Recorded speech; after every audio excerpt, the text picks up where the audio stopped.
To you all. I know some of you have a father still living and some don't, but mine died a long time ago of a massive heart attack because I didn't know Dr. Neal Barnard yet. I think he'd still be here, really. Anyway, thank you for coming. This is a wonderful place. We had to have a very large place for this man because he's so popular. Dr. Neal Barnard founded PCRM in 1985. And it marks 30 years of progress in science, medicine, and nutrition. He's an adjunct associate professor of George Washington University School of Medicine in Washington, D.C., and the president of Physicians Committee for Responsible Medicine, PCRM. He's one of America's leading top nutrition experts and has led numerous research activities and studies to show the effects of food and our health. He has authored more than 70 publications, all scientific publications, and authored 17 books. I first met Neal in 2006, I think, when he came to Sacramento to talk about his reversing diabetes program. I was blown away with the information he gave us. I didn't know that eating a whole foods, plant-based diet could actually reverse diabetes, something none of us knew before that. I've been a huge fan ever since. So with that, I would like you to give Dr. Neal Barnard a warm welcome. Thank you.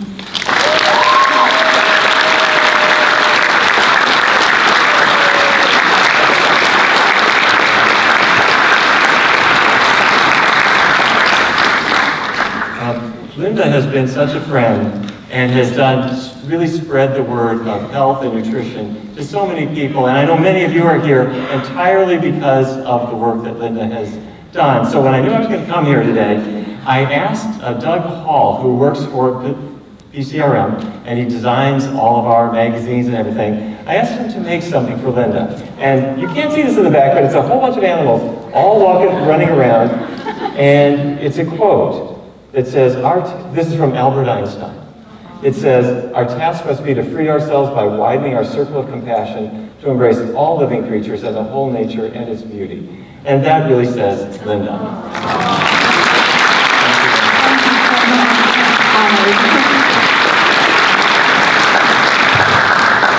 Anyway, thanks for everything that you do, Linda.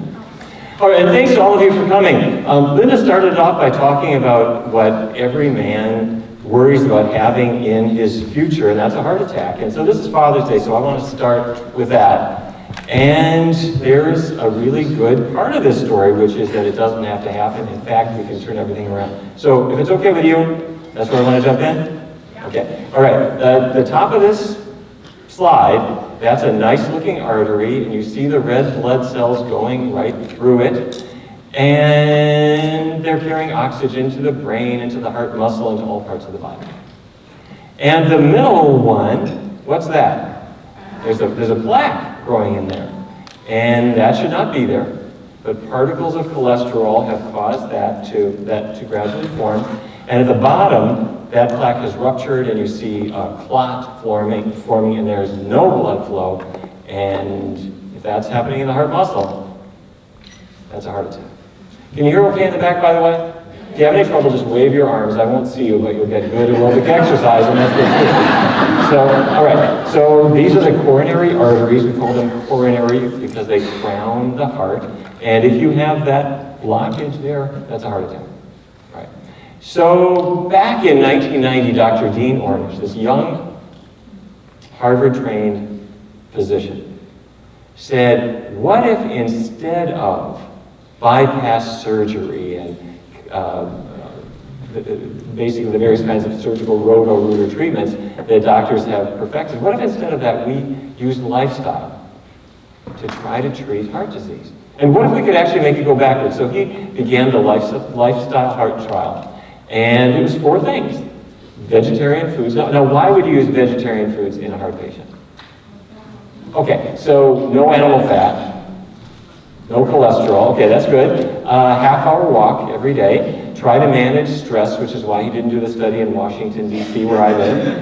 And no tobacco. That was the whole program. Very simple. And after a year, the average person's cholesterol had dropped 24%. That's huge. And you familiar with LDL? Bad cholesterol? It dropped 37%. Enormous. And your average person had lost 22 pounds, which they were very grateful about. But what made medical history wasn't the drop in cholesterol and the drop in weight and that they were healthier overall. What made medical history was everybody had an angiogram. It's an x-ray of the heart that shows this tiny trickle of blood that gets through the arteries.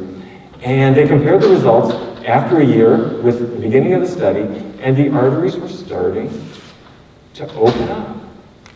Enough that you can see a measurable difference in 82% of patients.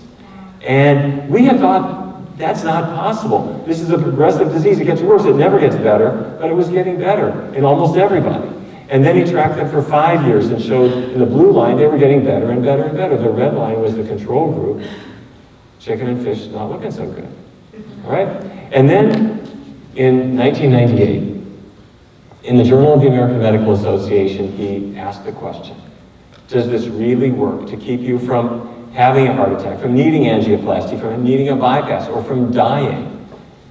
And it cut the risk of all these dramatically, and that's why today Medicare will pay for this, because you are a good, cheap, healthy patient for them if you're eating your asparagus.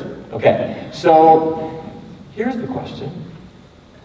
Are there other parts of the body that need healthy arteries? Are there? Yeah, like what? Okay, all right, well, how about the brain, for starters? The carotid artery, this is if you feel your neck. You feel that pulse? That's the carotid artery there, okay. That's going up, part of it's going outside, part of it's going inside. And when it goes inside, it's feeding the brain. Your brain needs oxygen. Your brain needs nutrients. And something kind of ugly can happen here. Look at that. That's atherosclerosis, just like in the heart. And you can have a heart attack. You can have a stroke. You don't want that. When I was in medical school, that was the thing I was most frightened of. Is a person of 59 blowing out half their brain for the rest of their life? They can't come up with a word for simple things. They can't move half their body. Well, diet can affect all these things. Okay, where else do we have arteries? Where else do we have arteries? All kinds of places. Let's look at the lower back. Researchers in Scandinavia found something fascinating. Smokers have more back pain. Smokers have more back pain. Cigarettes aren't heavy, right? Why would a smoker have more back pain? Well, they started to think about this. And you have discs, your vertebrae that make up your spine, right? Between them are discs. They're little kind of leathery pillows that keep the bony vertebrae from bashing into each other. Those are your discs. And on this slide, it's the kind of grayish part there. That's a disc. And if you have back pain, what that often means is that the discs in between, do you see this? That's a disc herniating out. It's just like a pillow where the stuffings are breaking out. You with me? Okay, the stuffings of that pillow are breaking out and it's hitting a nerve. And if that nerve runs down your leg, you've got what we call sciatica. You've got pain all the way down there. And you say, oh, my back, my leg, you're in this misery, and you're going to be taking medications or talking about surgery. The researchers who said smokers have more of that started to think, here's why. Your heart gives off the aorta, which turns around and it goes right down in front of your spine. And every vertebral body gets its blood supply. And the very first place where artery blockages form is not in the heart. And it's not in the brain. It's in the lumbar spine. And by the time a kid has graduated from high school, they have often lost one of those arteries completely. What I mean is that part of their back is not getting blood anymore. Now, there are collateral blood vessels nearby that will supply a little bit of blood to that part of the body. But you can see what's happening. The discs are not getting the oxygen that they need anymore. They become fragile. And then you're sitting in your Toyota and somebody rear ends you and you can't heal like you used to be able to, and you have back pain. So what I am suggesting is that back pain is artery disease in many cases. And yes, there are trauma. It can be aggravated by trauma and other things. But if you don't have good blood supply to your lower back, you cannot heal. Am I suggesting that if people followed a heart-healthy diet all their life, that maybe that wouldn't happen? Yes, that's exactly what I'm suggesting, or you dramatically reduce the risk. But kids don't know about this happening. And your average child has that arterial damage before they get their high school diploma. Right? Okay, how about that? When a man of 55 goes in to see his doctor and says, "Doc, I got a problem with my nature." The doc, let me tell you something. Erectile dysfunction is not caused by performance anxiety in a 55-year-old man. It's a sign of artery disease. Okay. Are you with me? Okay. The male sexual anatomy. It was obviously designed on a Monday because things are going wrong with it all the time. It's a hydraulic system. You can take notes if you need to. It's a hydraulic system where you need good blood flow for it to work. Do you understand on this? Okay. So when people are taking Viagra, all it's doing is opening up the blood flow a little bit. Well, if we weren't eating pork chops and chicken wings and cheese and all these kinds of things, you wouldn't have the artery disease down there. Researchers have found that a man who has the development of erectile dysfunction in his mid-50s has about a 1 in 4 chance of a heart attack or stroke within 2 years. It's a sign that he's got artery disease. Okay? It's not a sign of it. That's what it is, all right? Okay, so there are many dangers of fatty diets, and some people have ignored this. You know that the Atkins diet and other similar diets have been fads off and on. And they say you can eat all the pork chops you want, just don't eat any carbs. And in a way, it's true that if you have a person who eats meat and a lot of junk food, who takes the junk food out, they might be making a move sort of in the right direction. But if all of these meaty things stay in their diet, that's unhealthy. So this is the whole idea. Don't eat bread. Okay, well, if that's what you're left with, that could be a problem. And all of these fatty foods have been promoted by low-carb advocates. But I want to show you, this is a scan. This is a man named Jody Goran. He lived in Florida. He was just a little bit overweight. Maybe he wants to knock off maybe 8 or 10 pounds. And he thought, you hear about this Atkins diet? Let me try that. And he did, and it said, don't worry, you can have heavy cream, and you can eat burgers, and you can be okay, just don't eat the bun. And within several months, he was walking down the street, and suddenly an elephant sat on his chest. He had this screaming chest pain, went into the emergency room, and the story goes on. He had an angiogram, and up there is a 97% blockage in one of his coronary arteries. In other words, he was almost killed by his disease, by the diet. Went off the diet, started a plant-based diet, which kept him trim, and all the side effects of that are good. They open those arteries back up again, okay? All right. Now, one of the most amazing things about the heart is that this disease that we've been talking about doesn't begin when you're 55, and it actually doesn't begin when you're in high school. Researchers in Sydney, Australia, looked at the arteries in newborn babies. And you can do this with sonogram. You can just non-invasively measure the thickness of the artery wall, just right through the skin.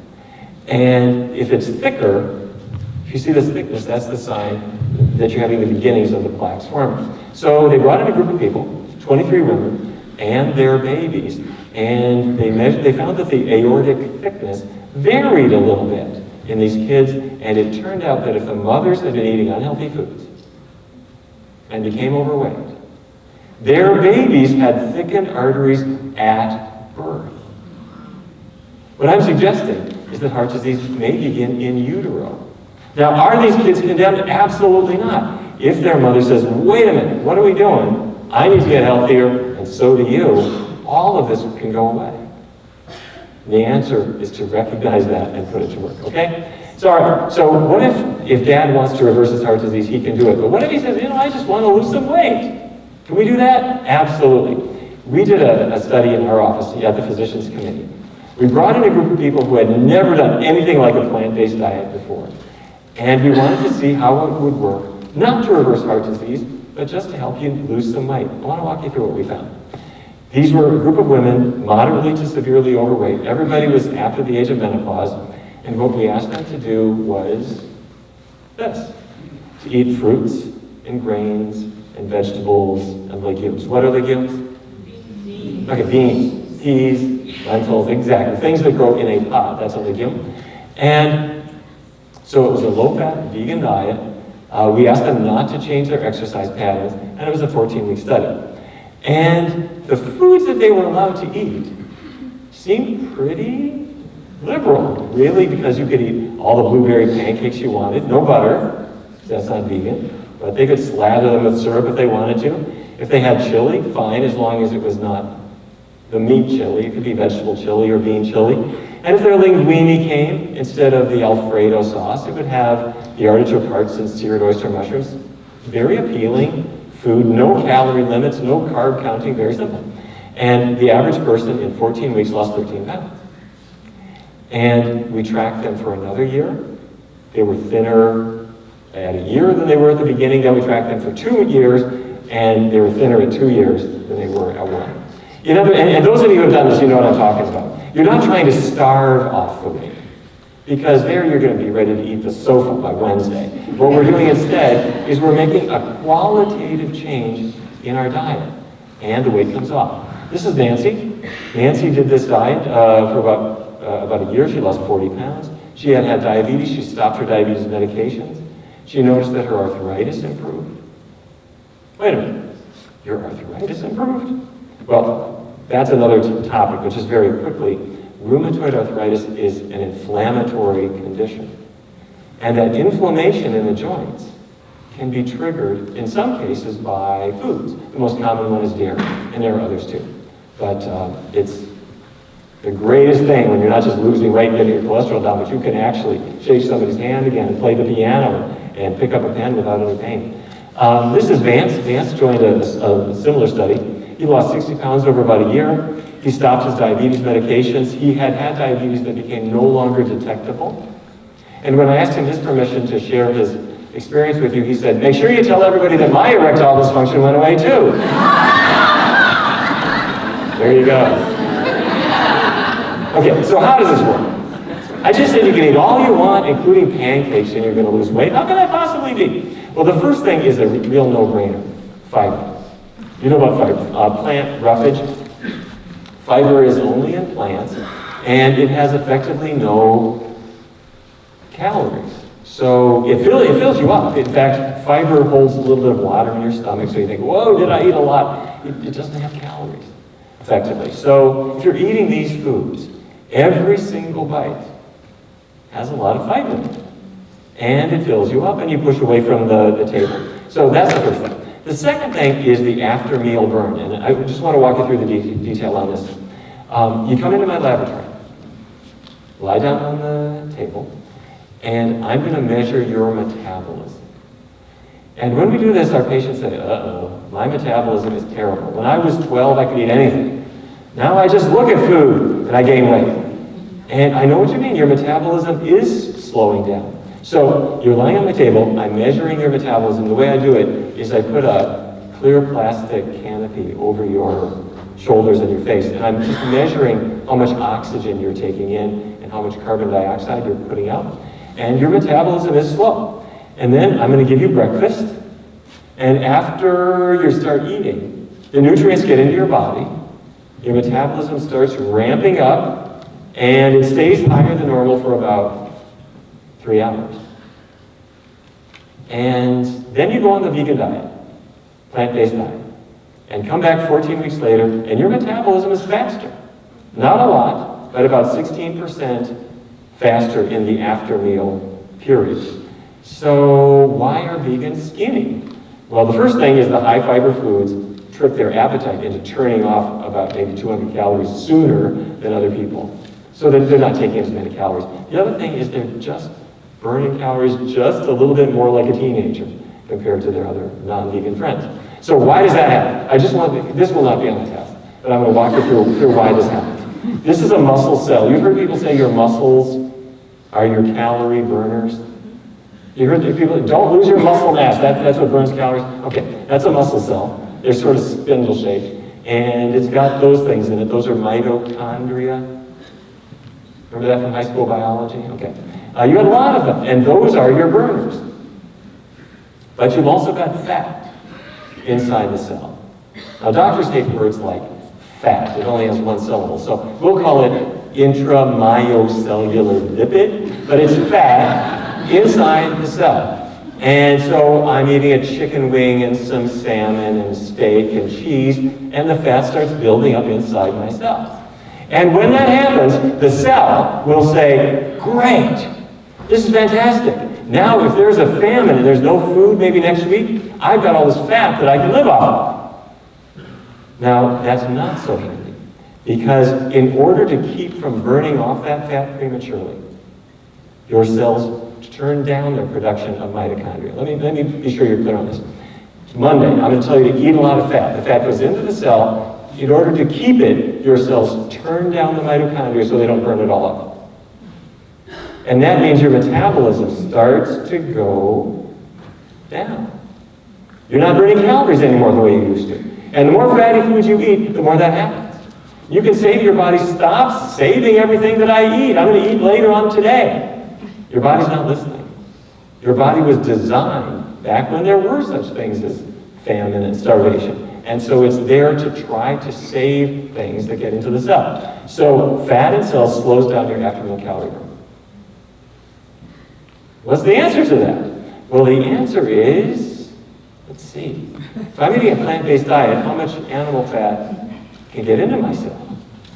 0. And if I'm not using a lot of oil all over everything, well, here's what happens. That fat dissipates. The mitochondria come back, and you get this metabolism again. And it happens very, very quickly. Okay, so if you got that slow metabolism where you just can't lose weight, try this, and you'll see what happens. It's very subtle, but you want to get it. Okay, getting the fat out of your cells boosts your after-meal calorie burn. Very effective, okay? So, those of you who are concerned about diabetes, I want to go just one step further. This is the same cell, but I want to show you the cause of type 2 diabetes. The cause of type 2 diabetes is not rice or bread or potatoes or starch in general. That's what people will say. Let's see. Diabetes means I got too much sugar in my blood. If I eat bread, that can turn to sugar, so don't eat bread. Wait.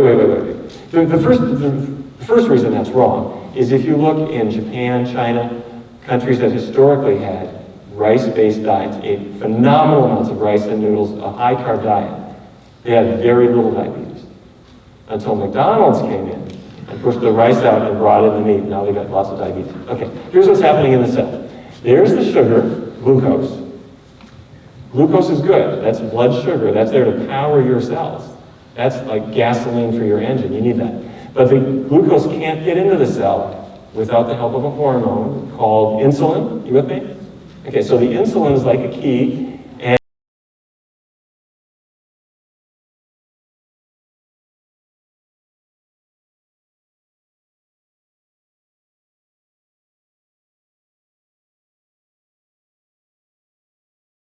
Is that fat that's building up in the cell, chicken fat, beef fat, fryer grease, olive oil, extra virgin olive oil, extra virgin olive oil. There might still be some 1040 motor oil in there, I'm not sure.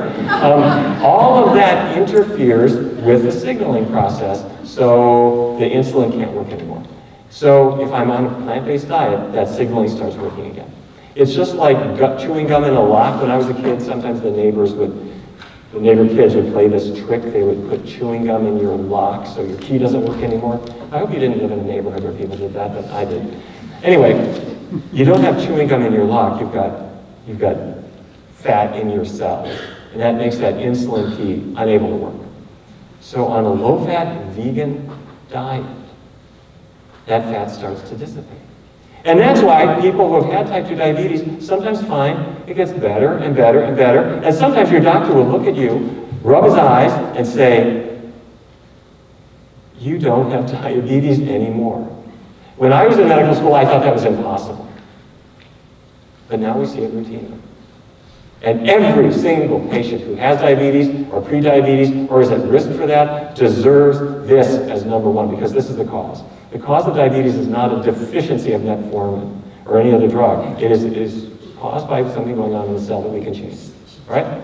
All right, so by now you might be thinking, wait a minute, you just said we should be eating fruits and vegetables and whole grains and beans. What is the natural diet of humans? Aren't we meat eaters? I mean, you look at these cave drawings and you see that, weren't they like people carrying spears and hunting? Well, hold that thought for a second. What is the natural diet of humans? There are several scientific tests that can tell us. The first is the dental test. Do you know the dental test? The dental test? Here's what you do.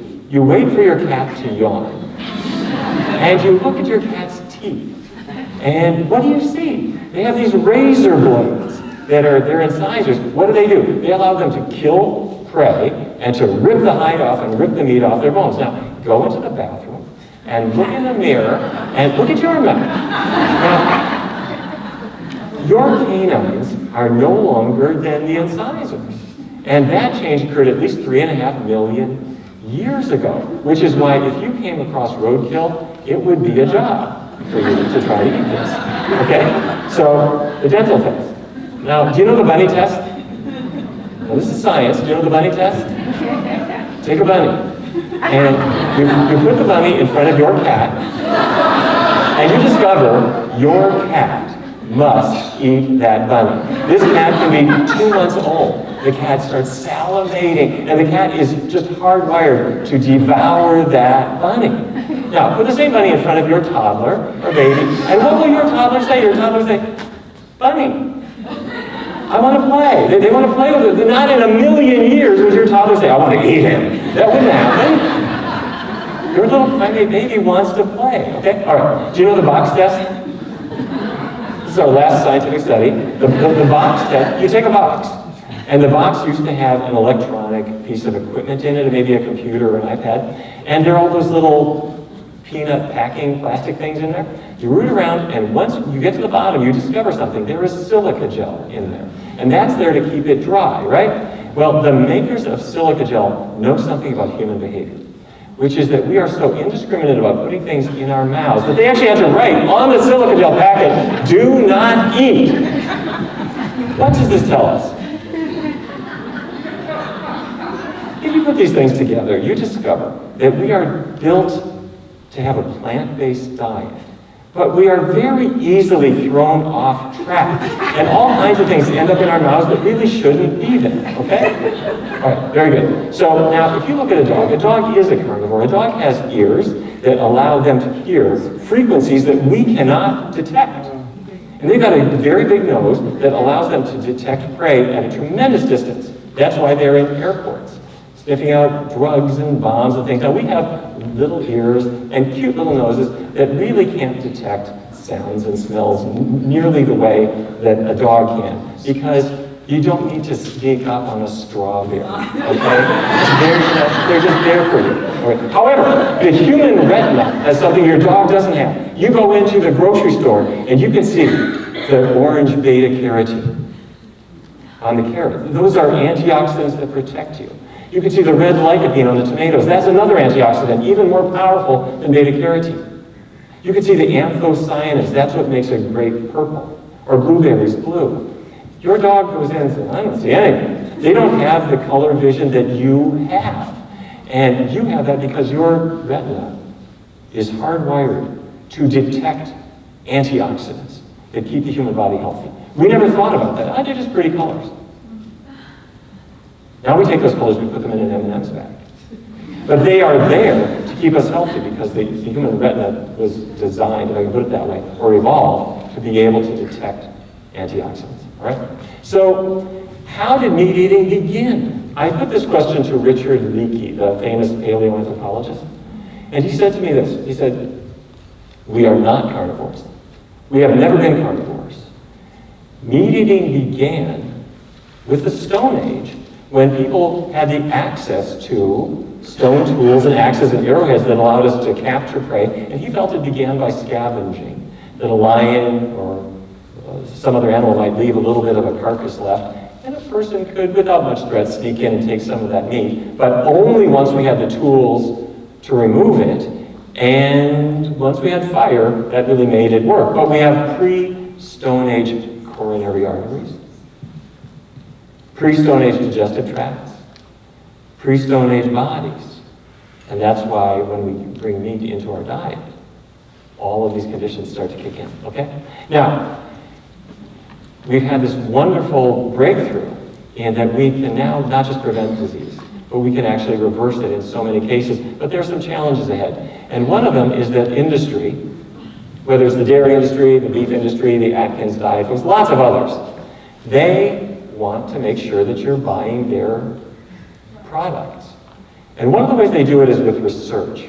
The Cattlemen's Beef Board has, look up there, see that number up there? In research, they spend $6.7 million a year on research studies. Some of it's marketing research, but some of it is to show, are women low in iron?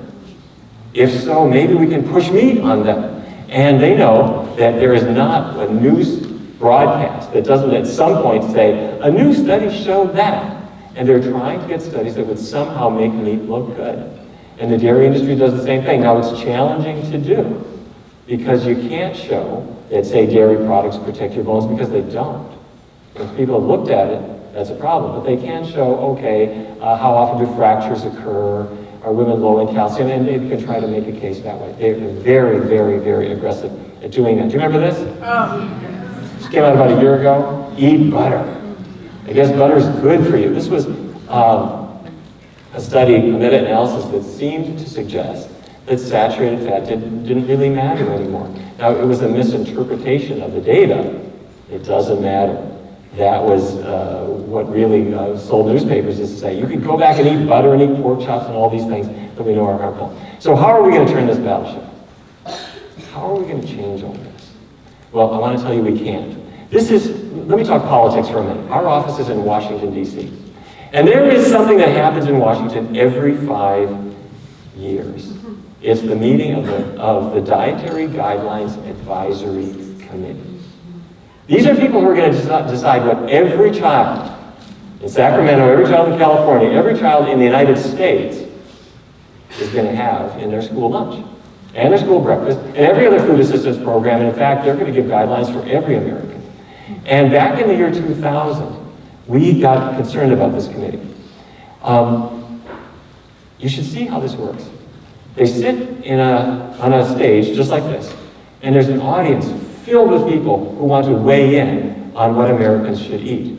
There's a microphone in the front of the room, and one by one they come up to say their 3 minutes to the committee. The first person stands up and says, hello, I represent the National Cattlemen's Beef Association, and Americans need protein, and there's nothing more American than roast beef. Thank you very much. The next person stands up and says, hello, I represent the Dairy Council. Don't forget, dairy products are loaded with calcium. The next person is from the Chocolate Manufacturers Association, the Salt Institute, the Sugar Association, the fisheries, the wine producers, everybody. And the committee's head is just spinning. But to make it all worse, in the year 2000, we discovered that 6 of the 11 members on the committee that year had economic ties themselves to the meat industry, the dairy industry, or the egg industry. We filed suit. We, the Physicians Committee for Responsible Medicine, filed suit in federal district court, and we said that is wrong. You can't have industry telling Americans what's healthy for them. And so the US government, that's who we were suing, showed up with their 6 attorneys. We had 1, but it helps when you're right. And the judge looked at us and very quickly said, you're right. You win. And they said the dietary guidelines had been drafted in a way that violated federal law. And ever since that time, things have started to change. The committees aren't perfect, but they are better. They are free of this kind of influence. They are more scientific, and we've been seeing over and over again, each time this happens, they are better. And a number of people have been coming to this very meeting that I described, and they're saying, hello, I'm not from the meat industry. I'm not from the dairy industry. I'm a principal in Phoenix, Arizona, and I'm worried about the childhood obesity that I'm seeing. We have got to stop that. Or somebody else will say, I'm a doctor in Sacramento, and I can't treat my patients if they're getting a whole lot of noise and a whole lot of conflicting information. We've got to tell people the truth. And we've seen more and more people are speaking out, and we are starting to win this battle. And we sent this diagram to the US government in 2009. Said, you don't need meat. You're better off without it. The pyramid is a nice shape. But people eat off a plate, give them a plate, and throw out the meat group. We didn't hear back from them. So in 2011, we filed another lawsuit against the US Department of Agriculture and said, you must respond to our petition. And did you see what the US government came out with in 2011? This is called My Plate. This is US government policy. I'm not taking any credit for this, but it does look somewhat similar to what we sent them. And you notice there's a protein group there, which could be meat, but it could also be beans or tofu or nuts or what. For the first time in American history, there is no meat group anymore. It is gone. Now, they put in a dairy group, but to their credit, they said soy milk counts. So we're not perfect, but things are moving. If you ever get this idea, we can't win, we are winning. Let me show you what's happening. Meat intake went way, way, way, way up in the whole post-World War II period. And in 2004, it hit an all-time high. 2005, things started to change. It started to sputter and stop going up. And then in 2008, it went down. And 9, 10, 11, 12. It went down. If you do the math, we are down about 20 pounds per person per year. We're back to where we were in 1983. And if any of you have a heart for animals, by the way, as I do, I vividly remember going with my family to bring a load of cattle to East St. Louis. And I got to tell you, as they were coming off the truck, they were not very thrilled about being there. Anyway, every 1% drop in meat consumption saves 100 million animals.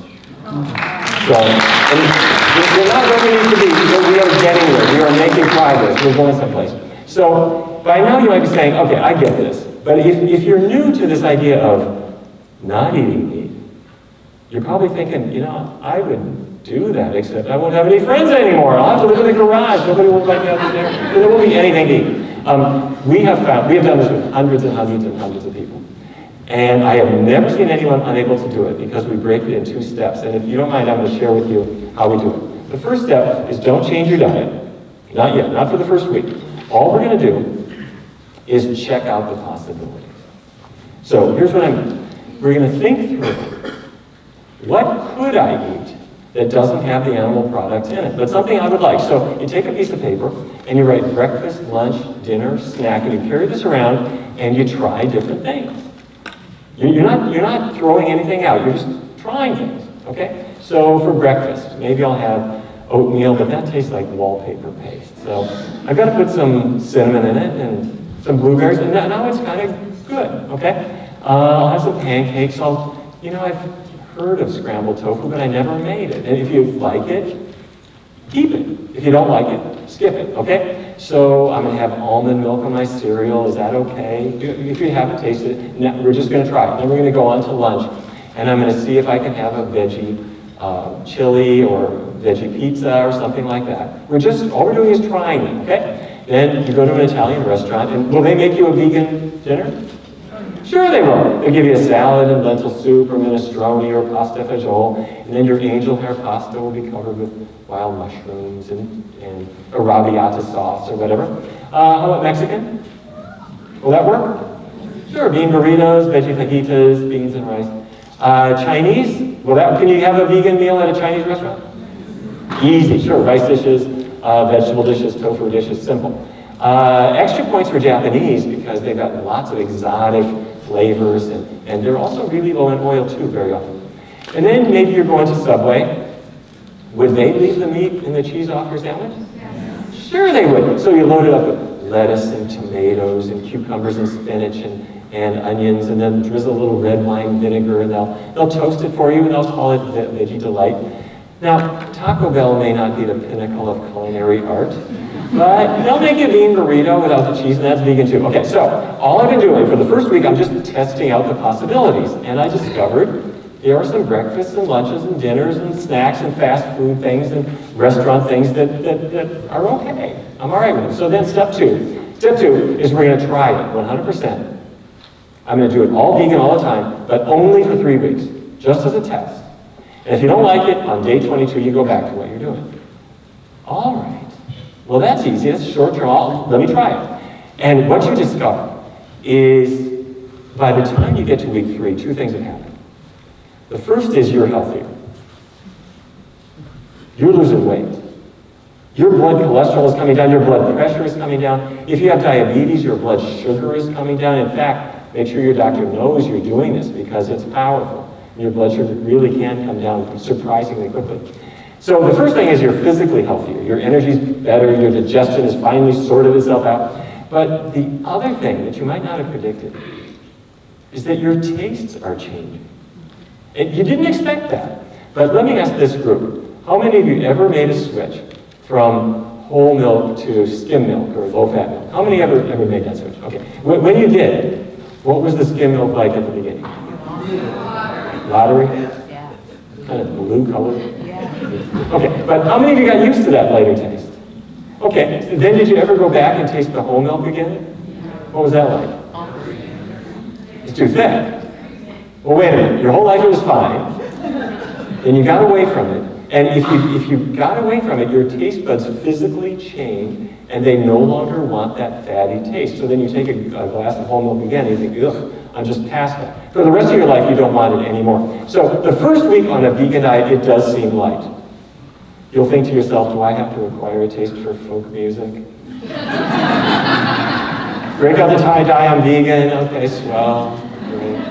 But actually, about the second week, it starts to make sense. You discover there are a lot of cool products at the store that you didn't realize were there. There's like 50 different veggie burgers and veggie hot dogs, and almond milk, rice milk, oat milk, hemp milk, all these things. And then there was like a million websites and lots of books and cookbooks, and there are a lot of celebrities and former presidents, come to think of it. All kinds of people have done this exactly the same thing, and they're discovering that it's fun, and it's not hard at all, okay? And then if you went back after a month and you had a double bacon cheeseburger, you discover it's just not the joyful experience you remember. You're past that. You've discovered tastes that work with you even better. But if I tell you that at the beginning, you're not going to believe me. So you just jump in, 21 days, really do it. It's like a smoker. If a smoker has gone 21 days, you can't pay them to go back. If a smoker has quit smoking for 3 weeks, they feel so good. And eventually they say, I don't even want to be around it. And it becomes very much like that. There are transition foods if you want. That's the veggie hot dog. Instead of Jimmy Dean, there's Gimme Lean. You know, these are optional. You don't have to have them, but you can if you wish. We've got a program. Have some of you done our Kickstart? It's a cool thing. It's online, free. You go to pcrm.org, Physicians Committee for Responsible Medicine.org, and you put in your email address, and every day you get an email from Alicia Silverstone or some other celebrity or an athlete with menus and recipes and cooking videos and support for doing this 3-week Kickstart. It's very cool. There's an app that's also free, 21-day vegan Kickstart. And it's in English and it's Spanish. Spanish is now our biggest one. It's also in Mandarin. We have one for people from India with all Indian foods, and a Japanese program as well. 440,000 people have done this program. So free, no commercial sponsorship, we're not selling you anything, just jump in. And I know there are a lot of doctors in the audience, please let your patients know about it because it's very exciting for them, and it's something very practical that they can give and share around, okay? And there are lots of really terrific books about reversing heart disease and getting healthier. These are some from people who I really respect and admire, and there are some of mine in the back if you'd like to take a look at some of those too. For any healthcare practitioners in the audience, I want to invite you to come to Washington, July 31st and August 1st, when we are at our most sweltering. I'd like you to come. We're having a cardiovascular conference where the researcher who discovered that heart disease begins in utero is going to present his findings. And then other researchers are going to talk about how cardiovascular disease develops, its links with back pain and impotence are all going to be discussed. And then we're going to talk about how we build this into our practice to change things. So please bring 100 of your closest friends. And you get plenty of continuing medical education credits. All right, the last thing that I just want to say really quickly is we need to change things. We all have power now that we didn't have before. But a lot of people aren't there yet. And at the Physicians Committee, we are doing research studies to establish what diet can do. If you're not a member, please join us. We would like to have you to support the work that we do and to work together, because we all have to be part of this. The reason that I'm sure we can win is because we've been there before. A generation ago, I was sitting in my hospital, the George Washington University Hospital. We were having a debate about cigarettes. Should we ban cigarettes in this hospital? And it sounds kind of crazy to think that that's even a question. We sold cigarettes in the gift shop, and I bought them. And my head of surgery was buying Marlboros. And we weren't stupid. We knew that smoking caused lung cancer. But the reason that we smoked and we let our patients smoke in bed, and the reason you could walk down the hospital corridor smoking a cigarette, the reason the doctor's lounge was filled with smoke was because we knew it took time to get cancer. And we knew that later on, maybe when we're not so stressful, we will quit. Well, at some point you say, wait a minute, enough of this. I've got to take action right now. Not just for me, but for every patient that I'm interacting with. If I got a pack of Marlboros in my breast pocket, I'm not a good role model. So we banned smoking in the hospital. Within 2 weeks, we knew we were right. We had done the right thing, and every other hospital has followed suit. And every airline, and every restaurant, and every business, and every government building, they've all banned smoking. And now it can be a cold February morning in Washington, D.C. And there's some guy shivering outside, taking the last drag off his cigarette, because he's not allowed in the building until he puts that out. Well, we are in exactly the same place now with food. People know that bacon and sausage, these things aren't good for them, but I don't know. It takes time for these things to hit us. And our society is getting crazier and crazier. You turn on the TV, half the commercials are for snack foods and burgers piled high. And the other half of the commercials are for medicines to undo the effects of the snack foods. And your 7-year-old daughter will say, what's an erection lasting more than 4 hours? That is the world we have given to our children. Am I wrong? Now is the time to say this has to stop. We can't just eat ourselves in oblivion and try to medicate ourselves out of it. What we have to do is get to the core of heart disease and stroke and diabetes and weight problems, the things that are killing us. Yes, there are issues that we've got to deal with. There's the occasional culinary experiment that doesn't work out so hot. That's fine. That's what experimenting is all about. But now is the time to throw that stuff out. And all the side effects are good. The animals are all going to breathe a sigh of relief. The people who are now concerned about watering their lawn are going to be able to probably water their lawn for an hour because you're not raising so much feed, grain, and irrigating all that. You've heard the numbers about how much water it takes to produce animal products. All of these problems will get better to the extent that we address them. So I am convinced that one day, not too long from now, on some cold February morning, there will be some guy shivering outside his building, eating the last bit of his chicken wing before he is allowed into his vegan building in Washington, D.C. Are you with me? Let's make that happen. Thank you very much. Thank you all. Thank you very much.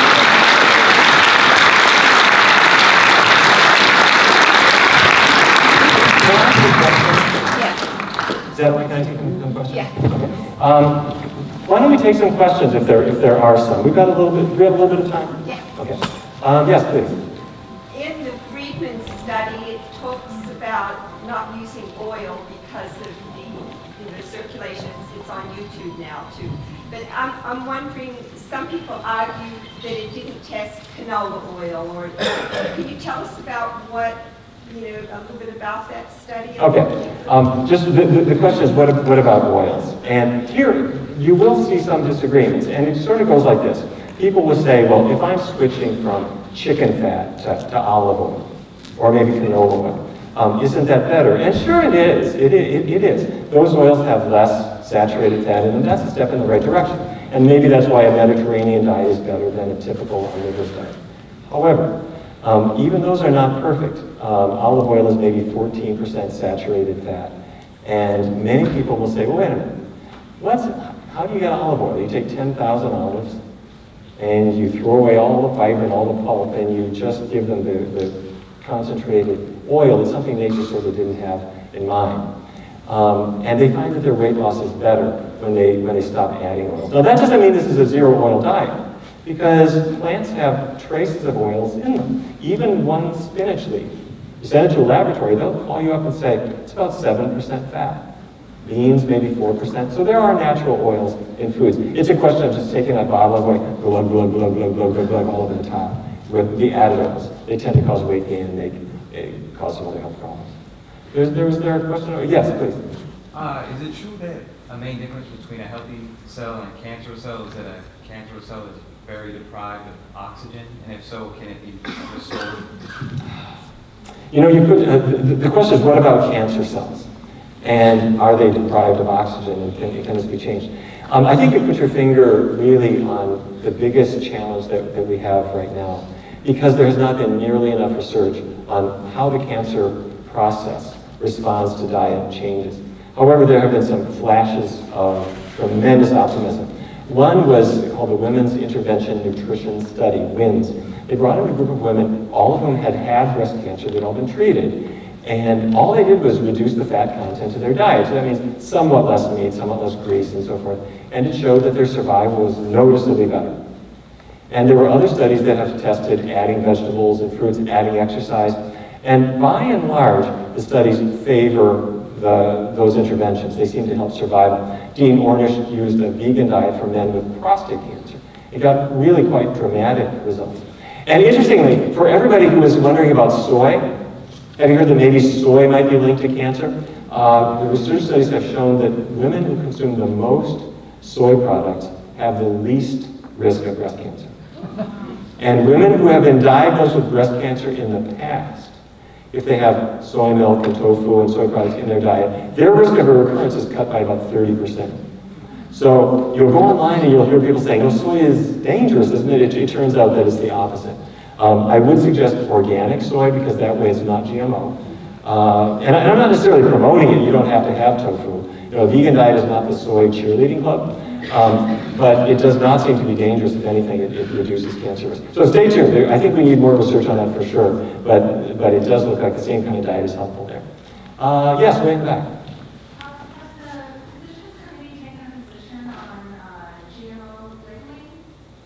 We strongly, well, first of all, just about GMOs in general, I know there are people who give reasons why they feel GMO foods should be produced. Our feeling very strongly is that it's an experiment that we don't need to be involved in. And if people are producing these things because the government allows them to, these things should be labeled. And frankly, I would like to see them not produced. Yes, please. There's a lot about vitamin D going on. And there's like herbivores for older people. Vitamin D?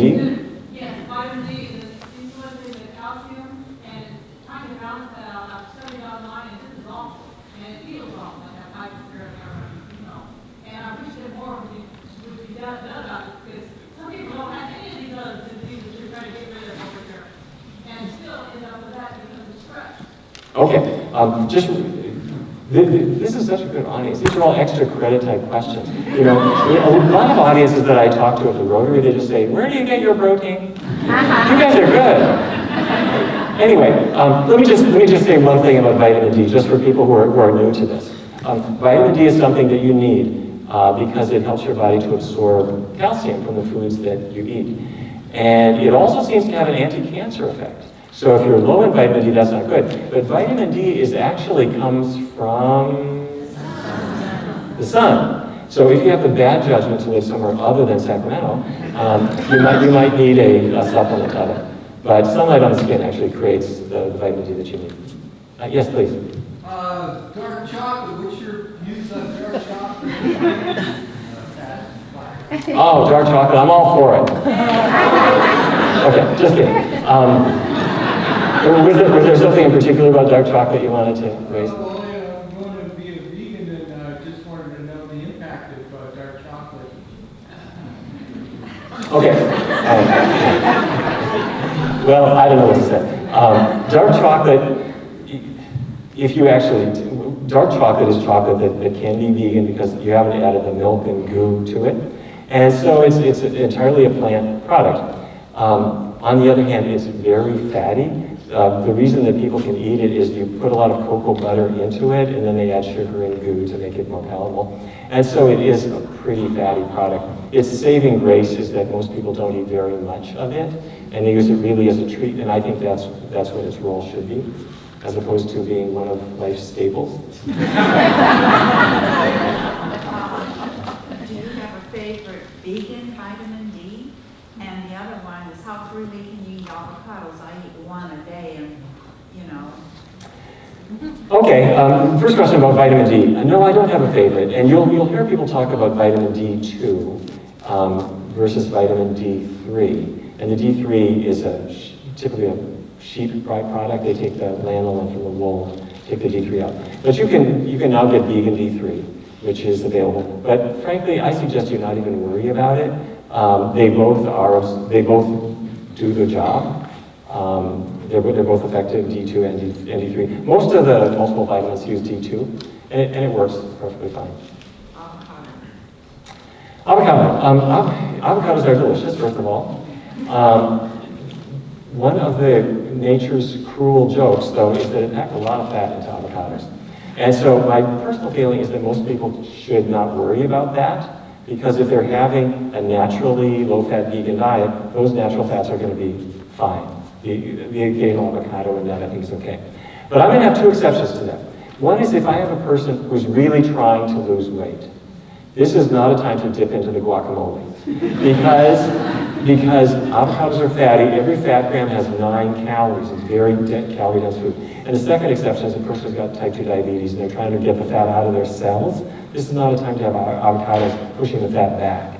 So a healthy, trim person, I think is perfectly okay. But if you're on a mission to knock the weight off or to reverse diabetes, something like that, I would suggest that the nuts and the avocados be given to your friends and not for you. Yes, sure. Yes, please. Caffeine. Your thoughts on caffeine and heart disease and a plant-based diet and all that? Yeah, what about caffeine? Not necessary, except under certain circumstances. No, I don't think caffeine well, first of all, caffeine is not, in my view, terribly dangerous. It does have some negatives. For some people with arrhythmias, they're concerned about it, and it will change your personality. There's some people who feel they are more creative, but they are more irritating with caffeine. It will affect sleep. Even 1 cup of coffee in the morning, some of that caffeine is still in your brain at midnight. And if your sleep is just a little too light, try going caffeine-free and you'll see that you get better. But there are some studies saying caffeine's praises. Did you see the studies saying if you have like 5 or 6 cups a day, it reduces Alzheimer's? Explain it to me. But that's what the epidemiology seems to show. No one's got a mechanism for it. So I don't promote it, but I also don't think it's terribly dangerous. Yes, please. Could you speak to B12 and how it naturally comes from animals, and yet we have to supplement it when we have a plant-based diet? So Okay. is it better to have to supplement something synthetically rather than get it from a real food? Great question. Okay. Vitamin B12. In fact, I'm sorry I didn't mention this. I'm glad you raised it. Vitamin B12 is something you do need for healthy nerves and healthy blood. And it's not made by animals. It's not made by plants. It's made by bacteria. And some people will say that the bacteria on the soil, on vegetables, in our mouths, on our fingers, would give us the tiny traces that we need. An adult needs 2.4 micrograms a day, which is very, very little. And you do need it because if you don't have it, eventually your body will develop nerve symptoms. So you do need it, but animals don't make it. A cow has in her or his gut a lot of bacteria, and they make the B12 that the animal absorbs. Humans have those very same bacteria, making the same B12, but it's really not at all clear that people absorb that, and many people seem not to. Now, whether that has to do with the quality of their diet, I don't know. But the government says, and I agree, that everybody over 50 should take B12 as a supplement, because the supplements are much more absorbable than animal products, except if you're vegan, you should be taking B12 no matter what age you are. And so a woman breastfeeding her vegan baby, or People at every age really, in my view, should be supplementing B12. Totally safe, has no side effects. It doesn't, you can take boatloads of it, and the amount your body needs is, for an adult, is 2.4 micrograms per day. So, there you go, don't miss it. Is there a question over here? Yes. Yeah, go ahead.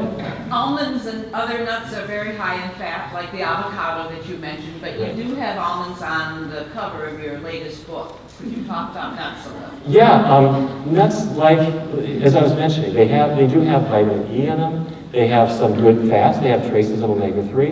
And so I think for all that, they're good. And there's things that I think people can have. However, as I mentioned, if you're trying to lose weight or if you're trying to reverse diabetes, I suggest that there may be something that you set aside during that period of time. For other people, I suggest that you have some. And here's my rule about nuts in general. Nuts are addicting. I don't know what is in them. But have you noticed this? You get some smokehouse almonds or some salty cashews, and you sort of like, you know, that bag is empty really fast. And so here's my rule. About an ounce a day is the amount that's good, and an ounce is what goes into the palm of your hand. Once it hits your fingers, that's more than an ounce.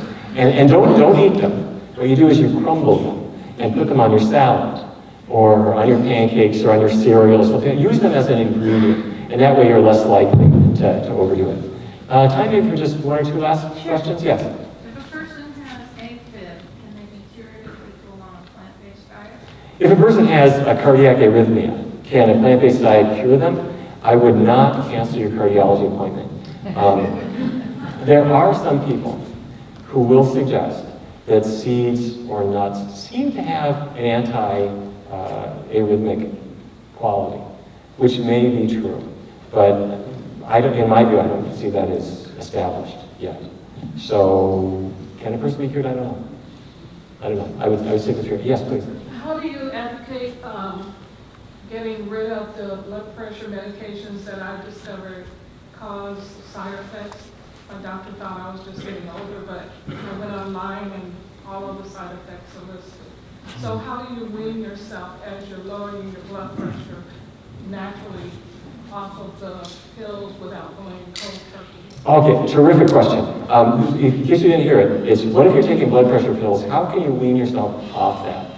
There are a number of medications where you're going to have this question. One would be, say, diabetes medications. One might be statins for cholesterol. One might be blood pressure medications. Real quick, the first thing to say is don't throw them away, because high blood pressure can really be dangerous. If you have high pressure in your arteries, you could have stroke. Over time, it damages the kidneys, causes all kinds of problems. So what we want to do is follow a totally plant-based diet, and over the short run, what that does is it makes the blood less viscous, less thick.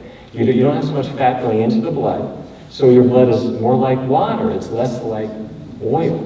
And so your heart doesn't have to push so hard to get circulation. And that happens right away. So your blood pressure will start to come down. Then the other thing is, as we lose weight, and this can take time, but very slowly, very gradually, your blood pressure comes down more and more and more and more. So it can be a very gradual process. So at some point, though, for a lot of folks, if you're taking 2, 3, or 4 blood pressure medicines, one day you're sitting at your chair and you get up a little fast and you're lightened and you measure your blood pressure and it's low. And you call your doctor and the doctor says, let's back you down. So it's good if the doctor knows and can just track it with you, or you can have a blood pressure monitor at home and track and report to your doctor how you're doing, and very gradually come down on them. So don't just stop them. Same with if you have diabetes, don't throw your pills away. Make sure you have a phone number for your doctor, do a totally vegan diet, but you are going to become hypoglycemic. In many cases, if you are taking insulin or sulfonylureas, and that means that one day, because you're on this terrific diet, and you're taking medications, your blood sugar gets really low. And at that point, you really need your doctor to back you down off the drugs. But the answer is not to just throw it all away. Be monitored. Now, statins for cholesterol are a little bit different. A lot of times you can say to the doctor, I just want to stop this. I want a vegan diet, I just want to stop this. And give me 3 months, and let me get tested again and just see how I am doing. So take a vacation from that medication. But in every case, negotiate with your doctor. Say, this is what I want to do, and then get tested and get monitored and get followed. And hopefully you'll be able to reduce them, or maybe in some cases get off. All right, let me stop at that point. I just want to just say thank you to everybody for being part of this. We have power that we didn't have before, and the thing that we need to do now is make some noise. Thanks very much.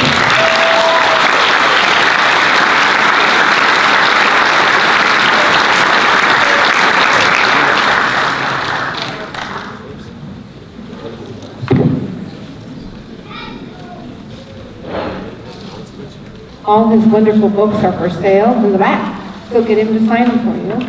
And thank you so much for being here.